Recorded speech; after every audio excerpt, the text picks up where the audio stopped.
A paz do Senhor, meus irmãos, eu quero agradecer a Deus pela sua vida em mais esta aula. Estamos iniciando o terceiro capítulo da nossa matéria desse mês, falando sobre eclesiologia bíblica. E hoje nós vamos entrar no terceiro capítulo. Já estamos quase no fim da nossa matéria. E nós vamos falar sobre sistemas de governo da igreja, né? Então, veja, irmãos, que a igreja, ela tem um dono, ela tem um cabeça, e todos nós conhecemos, sabemos que Jesus Cristo, ele é o cabeça da igreja. Porém, a igreja, ela tem um sistema de governo, né? Como que a igreja, ela está diante da sociedade. Então, veja que todos nós recebemos de Deus uma incumbência como servo do Senhor, que é de ir de pregar o evangelho a toda criatura e de ir fazer discípulos, né? Então todos os cristãos são chamados para ministrar e para ser ministrados na igreja, né? Então nós recebemos de Deus responsabilidades para cumprir algumas tarefas na igreja, né? E proclamar o evangelho, porque nós recebemos, né, a palavra do Senhor, recebemos o Espírito Santo para a proclamação do Evangelho, para que nós também possamos falar do amor de Jesus a outras pessoas. E a palavra de Deus, ela vai falar a respeito disso, que nós recebemos autoridade da parte de Deus para sermos embaixadores do Senhor. Então, é em cima, né, desse tema que hoje nós vamos falar sobre o governo da igreja. Veja, irmãos, a igreja, ela tem dois tipos de governo, né? Nós temos o governo de Cristo, né? E Cristo, ele é o cabeça da igreja.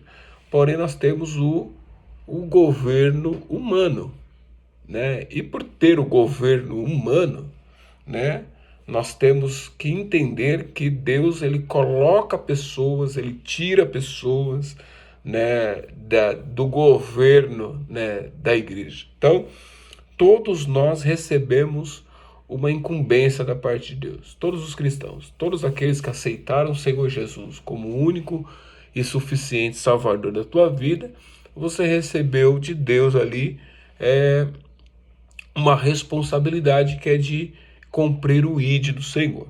Então, e nós temos, né, dentro desse governo da igreja, né, algumas responsabilidades, quer elas coletivas, né, e quer elas individuais, né?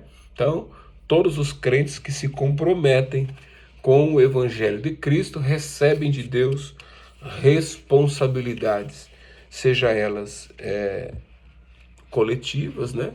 E também sejam elas individuais, né?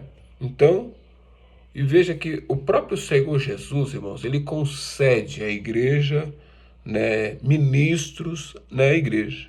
Então, para quê? Para o bom funcionamento do corpo.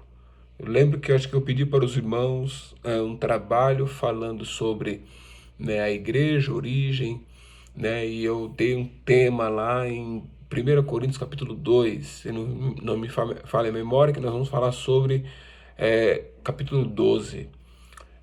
Se nós vamos falar sobre o corpo, né, o bom funcionamento do corpo, que, né, o corpo ele tem vários membros, tem, né, e tem várias operações, e nem todos cumprem a mesma tarefa. Então a igreja de Jesus Cristo, ela simboliza o corpo, né, como nós falamos aqui na última aula, né, nós falamos a respeito disso, né,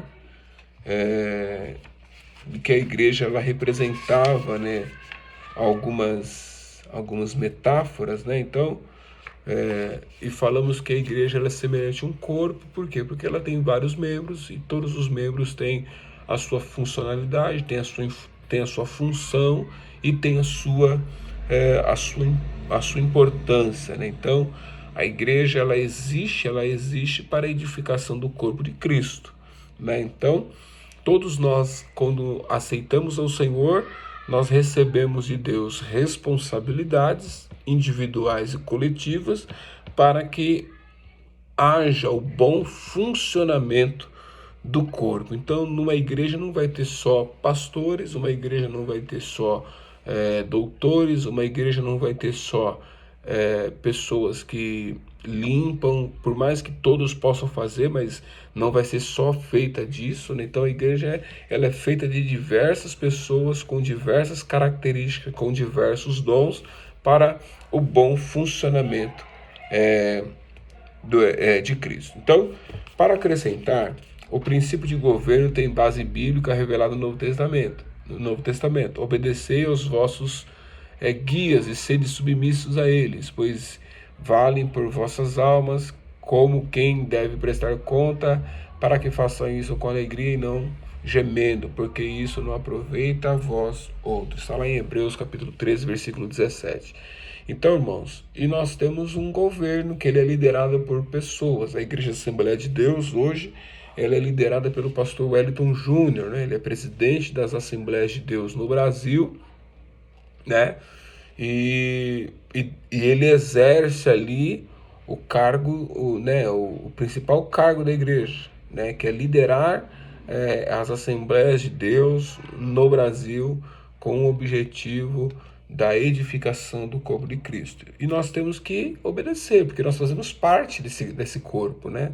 Nós, como igreja, né, nós não podemos andar rebelde quanto à liderança da igreja, por mais que nós não concordamos com algumas coisas, com alguns pontos de vista, né? A igreja ela tem um líder, né? Como uma igreja local, tem o pastor, tem os responsáveis, tem o copastor da igreja, tem a liderança local, tem, né, e aí os seus departamentos, tem os seus líderes local. Por que isso, irmãos? Para que haja identificação, tá? Para que nós não percamos a referência, né? Você imagina se uma igreja tivesse e subsistisse simplesmente por existir, sem uma liderança, sem, né, uma referência, como é que seria essa igreja, né? Então, a igreja ela existe, né? E nós temos que obedecer, né? Obedecer à liderança da igreja, né? E aí, nós vamos falar sobre as três principais características da igreja, né? De quando ela surgiu, né? Então, veja que existiu lá o episcopal, né? É um governo eclesiástico que é normalmente considerado a mais antiga, que significa a palavra supervisor, né? É a forma de organização adotada pela Igreja Católica, cujo clero inclui uma longa lista hierárquica que governa a Igreja, cuja alegação inclui a entrega da Igreja ao papado do apóstolo São Pedro. Então a Igreja Católica ela acredita que ela recebeu ali, né, o papado, né, do apóstolo São Pedro, né? E existem outras organizações que seguem, né, esse mesmo formato de episcopado, né? A Igreja do Estado da Inglaterra, também a Anglicana, a Igreja Metodista e a Igreja Wesleyana, né? Então, em alguns territórios existe uma interlocução entre o Estado e a Igreja, onde o governo civil domina a Igreja. Então, existem alguns países, principalmente na Inglaterra, né, que fala mais claramente sobre isso, vai falar que o Estado, né, ele controla a Igreja, né? Então, é ele que determina as ordens, né, dentro da Igreja, até porque a igreja ela exercia ali uma certa influência dentro do governo, né? Então, e ali, irmãos, para que nós entendamos, né? E aí existe também a forma presbiteriana, que ela vem da palavra presbítero, que quer dizer velho ou o ancião. Esse sistema de governo tem um controle menos centralizado, né, do que o modelo episcopado, né? E ele olha muito pela representatividade, né? Esse sistema é frequentemente chamado de governo reformado por tratar das igrejas reformadas, né? Cristo, né, ele é reconhecido como o cabeça da igreja, né? Então, ele é o cabeça da igreja. Então, E os escolhidos, né, eles são escolhidos por eleição para serem seus representantes diante da igreja. Lideram nas atividades normais da vida cristã, adoração, doutrina, administração. Então, dentro dessa organização, a igreja tem o poder quanto à eleição dos seus ministros, desde diácono, passando para os presbíteros ou ao pastor, né? Então, é um modelo um pouco mais tradicional, né, para nós. Porém, o que nós seguimos é o modelo congregacional. Por quê, irmãos? É a terceira forma de governo eclesiástico, né? O enfoque, né, de autoridade recai sobre o corpo local dos crentes em três tipos principais de constituição eclesiástica: o sistema congregacional, que mais controla, coloca a autoridade nas mãos dos leigos, né? E mais se aproxima da pura democracia, né? Então, o que mais se aproxima, né, de uma realidade natural, né, de uma sociedade natural, é o modelo congregacional, né? Então, você pode ver que não importa o seu nível de conhecimento, de intelectualidade, o seu poder aquisitivo, que te faz ser um líder de uma igreja. Pelo contrário, né? Esse poder é dado, né, à congregação, né? E nos séculos primitivos, as igrejas locais, embora nunca lhe faltasse o sentimento de pertencerem a um só corpo, eram comunidades independentes e com um governo próprio, né? Então, não tinha interferência do Estado, né, na igreja, que mantinham relações humanas com as outras, não por uma organização política, que unisse todas elas, mas por uma comunhão fraternal, mediante visitas delegadas, intercâmbio de cartas e uma assistência recíproca indefinida na escolha e consagração de pastores, né? Então, não havia interferência do Estado na indicação de pessoas, né, para servir como líderes da igreja, até porque esse modelo congregacional ele não interferia, né, nas ações do Estado. Aí nós temos os modelos monárquico, né, que é um governo centralizado numa pessoa só. Temos o modelo democrático, é um governo que reconhece a igualdade de todos os componentes do grupo, né?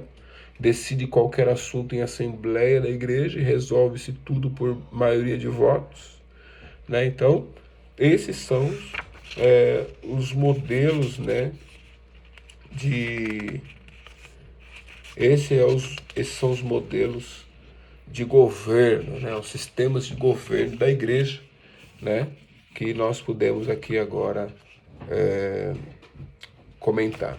E a administração eclesiástica, né? Então, a liberdade da dispensação. Então, veja que a ordem da administração eclesiástica. Primeiro, Cristo ele é o cabeça da igreja, né? E assim, irmãos, para que nós entendamos, nenhum lugar, né, que vai falar do amor de Cristo, que não tenha ele como cabeça, como a chave principal, como a pessoa principal da organização, é um modelo sério de se observar. Por quê? Porque, primeiro, sabemos que Deus pôs todas as coisas debaixo dos seus pés, né? Debaixo do quê? Dos pés do Senhor, para ser o cabeça sobre todas as coisas, e deu à igreja, a qual é o seu corpo, como também Cristo é o cabeça da igreja, sendo ele o próprio Salvador do corpo, né? Então, a origem da administração começa, primeiramente, identificando que Cristo ele é o cabeça da igreja. Segunda coisa é que na origem da administração eclesiástica, quando Cristo subiu ao céu, concedeu certos dons à igreja, né? São dons presentes nos homens chamados por eles.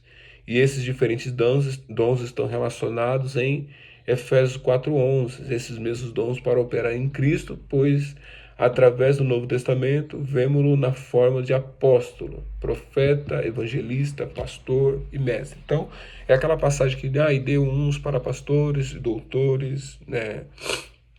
Isso tudo ele deu isso para a edificação do corpo da igreja. Aí nós vemos aqui os presbíteros, né?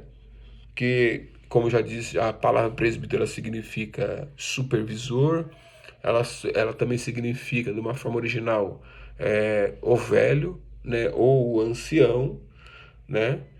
E serve e serve também como uma palavra superintendente, né? Então, ele é que supervisionava todas as formas de operação dentro da igreja, né? Dentro da igreja nós também temos os diáconos, né? Então, e o diácono,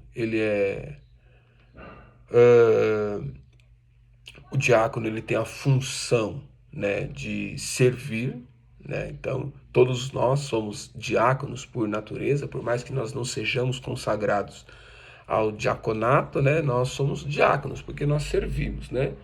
Então, havia um número de obreiros, né, ajudantes, né, chamados de diácono, né? Ministros ou servo. Diaconia, quando o trabalho parece geralmente ter sido de visitar, visita nas casas, exercer o ministério prático entre os pobres e necessitados, os diáconos ajudavam os anciãos na celebração da ceia do Senhor. E aí vai falar sobre, né, qual que era, né, a função dos diáconos, né, na igreja, né? E existem algumas recomendações, né, para se para se ter um diácono na igreja. Primeiro que tem que ser uma pessoa de boa índole, de bom relacionamento, de fácil trato, amorosa, gentil. Mais para frente a gente vai falar sobre isso, né? Isso tem que haver, né? Tem que haver na vida de uma pessoa que quer servir na igreja. Já pensou? Você está numa igreja em que a pessoa está lá, recebeu o ministério, né, como diácono, como pastor, como obreiro, como líder, regente, mas é uma pessoa que não tem relacionamento, é uma pessoa que fala mais do que a boca, né? Sabe, são pessoas difíceis de lidar, difíceis de ter um bom trato. Como é que funciona, né? Então, e assim, a pessoa que está à frente de um trabalho, ela tem que governar bem a sua casa, governar bem a sua língua, governar bem os seus ouvidos, né? Porque, irmãos, nós lidamos com pessoas, e pessoas, né, onde há pessoas, há problemas, e onde há problemas, né, nós temos que ali, de certa forma, saber como lidar com isso. Então, o papel do presbítero, do diácono na igreja é um papel que vai além, né, do que é descrito, né, para ser feito, né? Então, precisa ter um bom relacionamento, né? Então, veja que a igreja, irmãos, ela é dotada de poder, né? Mas é um poder que não vem do homem, né? É o poder do Senhor Jesus Cristo. Uma igreja sem poder, irmão, é uma igreja sem graça, é uma igreja vazia, é uma igreja sem brilho, né? Então, nós, como crentes, nós precisamos ter esse poder, poder de Deus na vida, né? Por quê? Porque Paulo, quando ele implantava igrejas por onde ele passava, né, que ele ia pregar e implantava igrejas, e ele ia supervisionando, né? Veja o que está lá, vamos dar uma olhada aqui, irmãos, numa leitura. Veja o que está aqui em Gálatas. É uma passagem muito interessante porque ela vai falar exatamente sobre isso que nós estamos comentando agora. É Gálatas. Lá no capítulo 1. Gálatas, capítulo 1. Ela fala assim, ó.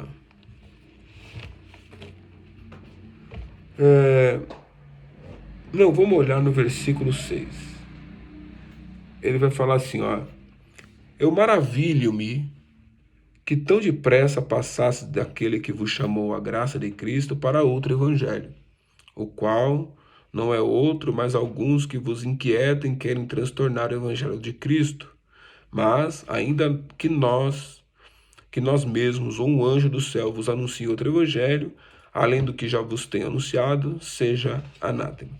O que Paulo está aqui, irmãos, apontando o que estava acontecendo na igreja da Galácia, né? Que os irmãos, né, eles foram implantados, foram ensinados, foram orientados, e de repente surge a notícia que alguns estavam seguindo outros evangelhos, os evangelhos dos judaizantes, que eram aquelas pessoas que aceitavam o evangelho de Jesus, porém ainda praticavam a forma do judaísmo, né? Então, transtornando, né, o evangelho que Paulo havia orientado. E veja que ele coloca aqui no versículo 8, ele fala assim, ó, ainda que ele mesmo, né, ainda que uma pessoa ou ele mesmo viesse anunciar ou até mesmo um anjo do céu, olha, anuncie outro evangelho, além do que eu já vos tenho anunciado, considere anátema, considere esse evangelho, né, reprovado. Né? Por quê? Porque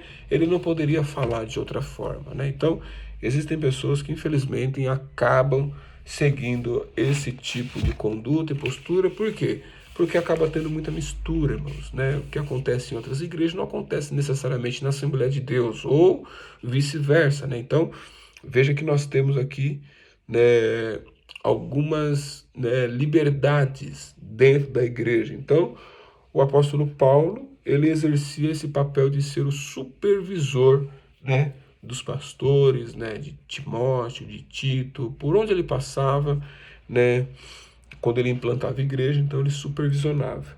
Então, disciplinas na igreja, né? Disciplina é essa palavra mesmo, tá, irmão? Disciplina, né? É quando alguém comete um ato faltoso, né, na igreja, e ela tem que passar por um processo de disciplina. Mas qual é o objetivo, Rafael? Qual é o objetivo da disciplina? Irmãos, o objetivo da disciplina nunca é expor a pessoa, tá? O objetivo da disciplina nunca é perder essa pessoa. Pelo contrário, olha o que está dizendo o livro. A disciplina, ela tem como finalidade ganhar o faltoso, ganhar aquela pessoa que cometeu aquela falta. E aqui eu não estou olhando qual é o grau da falta, tá, irmãos? Até porque as pessoas têm uma dificuldade de entender que pecado é pecado, não existe pecadinho, não existe pecadão, né? Qual que é a diferença, né, para aquela pessoa que é disciplinada, para aquela pessoa que não é disciplinada? É que o pecado daquela pessoa que foi disciplinada veio à tona. Aquela pessoa, né, que acha, né, que por conta de que seu pecado não foi revelado, ele não deve passar por uma disciplina, está totalmente equivocado, né? Por quê, irmãos?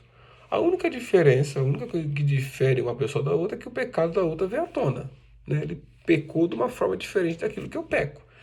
Porque, veja o que está dizendo a Bíblia: todos pecaram e destituídos estão da glória de Deus.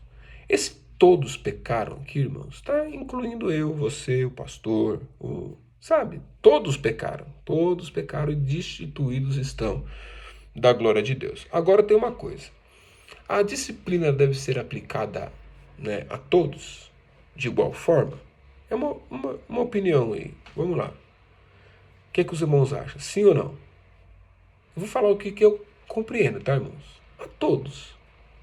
Porque nós estamos no modelo congregacional, democrático, né? Livre, voluntário, né? A igreja, ela existe com o objetivo da edificação do corpo de Cristo, né? Nós estamos aqui para o aperfeiçoamento. Então, existe em tudo isso para o quê? Para a edificação do corpo de Cristo. E a disciplina, ela cumpre esse propósito, que é de ganhar aquela pessoa que faltou, né? Aquela pessoa que errou, que falhou. Mas todos nós não falhamos? Sim, né? Porém, existem algumas pessoas que são mais sensíveis, irmãos. Sensíveis à voz do Espírito Santo, a ponto de ter uma convicção de pecado, né? Ter uma convicção maior de pecado, tá? Então, agora, por quem a disciplina, ela deve ser aplicada, né? Veja, por homens cheios do Espírito Santo e experimentados no amor. Deve ser aplicada por homens prudentes. Então não é qualquer um que sai aplicando disciplina torta direita, né? Deve ser aplicada por homens, né, cheios de amor, homens que têm com o propósito ganhar o faltoso. Deve ser aplicada com apelo à reconciliação. Deve ser aplicada com moderação. Deve ser aplicada com isenção de ânimo, sem parcialidade. Deve ser aplicada com justiça, deve ser aplicada com compaixão. Então, o objetivo da disciplina, né, é ganhar a pessoa que cometeu a falta, para que ela não volte a faltar mais, que ela não volte a cometer o erro, né? Porque o que é pecado? Pecado, né, meus? Eu tenho uma convicção, assim, dessa palavra pecado, que pecado para mim é errar o alvo. Então, todas as vezes que eu erro o alvo, eu estou pecando, né? Por quê? Porque eu sei o que é certo fazer e eu não faço, né? Eu acabo seguindo o que é errado. E tudo isso existe dentro da igreja, tá? E nós vamos falar também sobre as ordenanças bíblicas da igreja, né? Qual que é a ordenância da igreja? Primeiro, batismos nas águas. Então, todo aquele que crê no Evangelho, que aceita o Senhor Jesus como o único e suficiente Salvador da sua vida, ele deve ser batizado. Rafael, o batismo é condição para ser salvo? O batismo ele tem poder de tornar a pessoa salva? Não. Tá? O batismo das águas em si mesmo não tem poder de salvar. As pessoas são batizadas não para serem salvas, mas porque já são salvas, né? Então, é quando nós morremos para o mundo e aceitamos o Senhor Jesus Cristo como o único e suficiente Salvador da nossa vida, que a partir daquele momento nós vamos seguir o Evangelho, né, de Cristo. Então, o batismo não é condição para ser salvo, mas é porque nós já somos salvos, né? Então, aí nós temos aqui o batismo por aspersão, ou aspersão ou efusão, né? Então, quer dizer o quê? Que é o derramar de água sobre a pessoa, né? Então, em muitos casos admite o batismo infantil, né? Em caso da Igreja Católica e outras igrejas também, outras seitas também, aceita lá o batismo infantil, né? E depois, quando a pessoa ela se tornar madura, né? Se ela já tiver consciência daquilo que ela pode ou não fazer, aí ela tem uma nova confissão de batismo, né? Então, e nós temos também o batismo por imersão. É quando nós imergimos o corpo, né, do crente, da pessoa, né, nas águas, né? Então, é o convertido totalmente na água. Ela é adotada pelos batistas, pentecostais e outros grupos evangélicos, né? Então, se você é evangélico, né, recebe por imersão, né, você segue essa linha. Uma questão recorrente, né? Eu vou só ler, tá, irmãos? Recorrente ao batismo infantil é que, de acordo com Strong, nós o rejeitamos ou repreendemos pelas seguintes razões. O batismo de criança não tem garantia expressa ou implícita. Por que é o batismo? É o batismo de arrependimento, pregado por João, lá em Lucas 3, vai falar sobre o batismo de arrependimento. Então, uma criança ela tem que se arrepender do quê? Né? Se ela não tem consciência, né? Uma consciência pura. Claro que ela sabe o que ela está fazendo, mas uma consciência diante de Deus, uma consciência de pecado.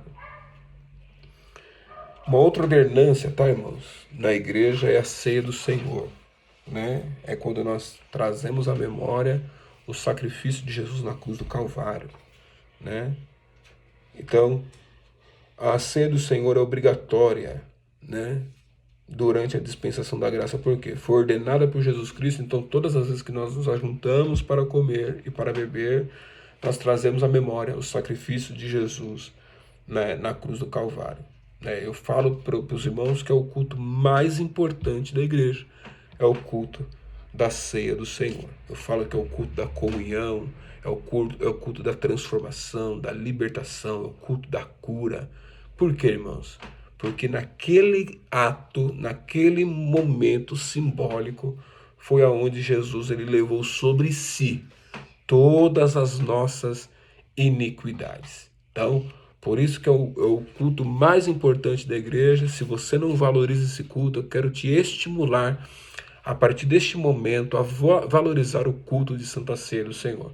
Porque, irmãos, é um culto carregado de simbologia, né, irmãos? É quando nós trazemos a memória, aleluia, o sacrifício de Jesus na cruz. Né, irmãos? O ato mais importante que a humanidade pôde receber, né?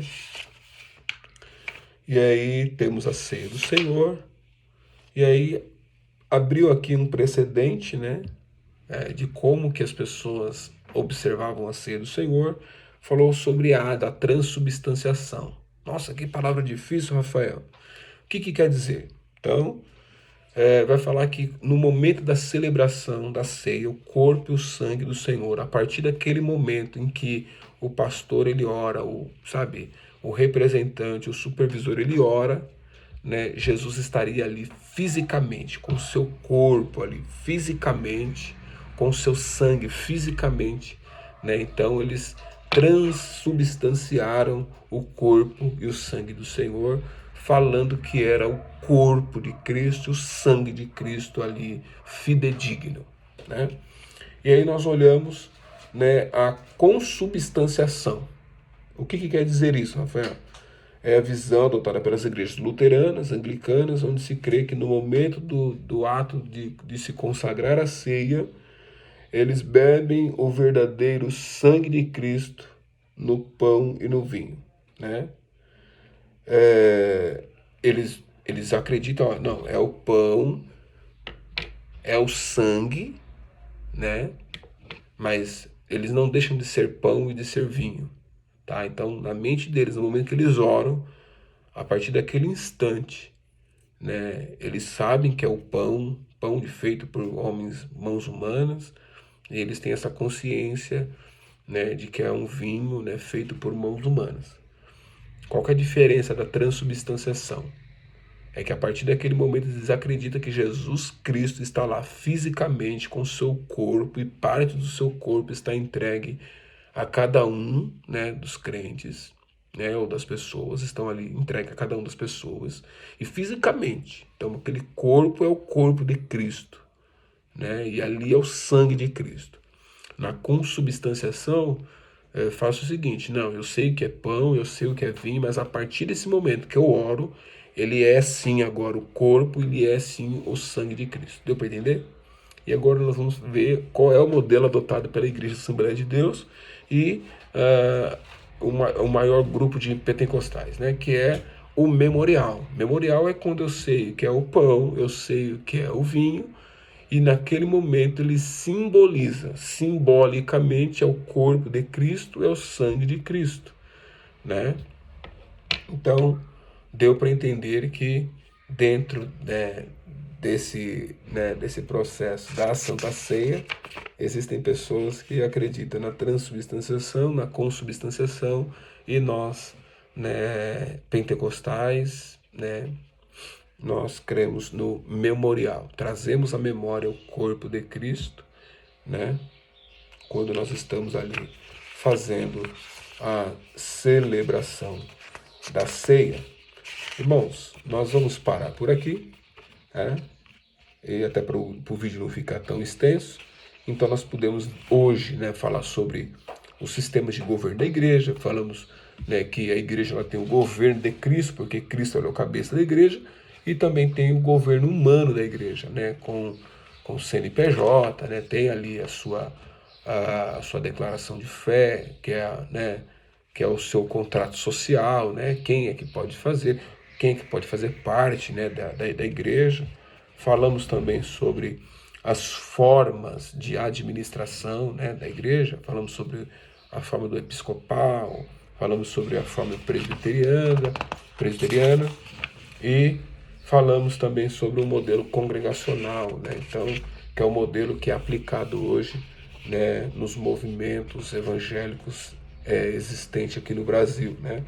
Falamos, né, também sobre a administração eclesiástica, né, e as suas divisões. Primeiro, Jesus é o cabeça da igreja e Jesus deu dons, concedeu os dons à igreja, né, dons para profetas, apóstolos, evangelistas, pastor, mestre, doutores, e falamos sobre alguns dos principais cargos da igreja, o cargo de presbítero, né, e falamos também sobre o cargo de diáconos da igreja, dando mais ênfase aos diáconos, porque são os cooperadores, né, de Cristo, são aqueles que servem a igreja, né?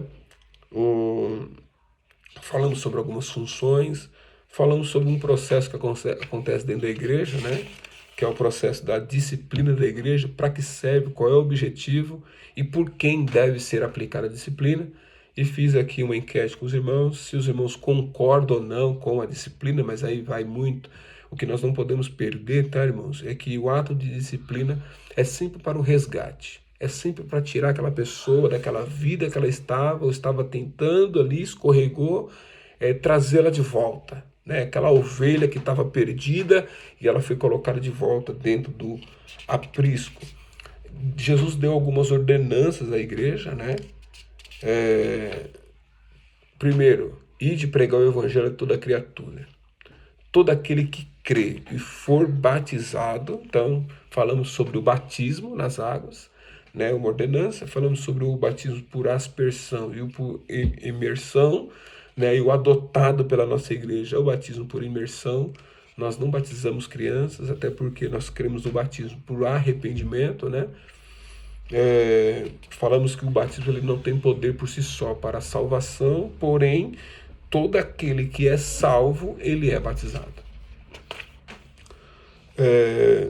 Falamos sobre a ceia do Senhor, né, o simbolismo da ceia, né, a ordenança de todas as vezes que nós ajuntamos para comer, né, que nós possamos fazer o memorial, né, daquilo que o Senhor Jesus fez na cruz do Calvário por cada um de nós.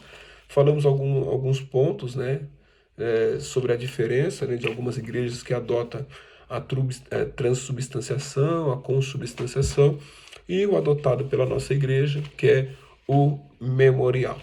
Amém, meus irmãos? Que Deus em Cristo os abençoe.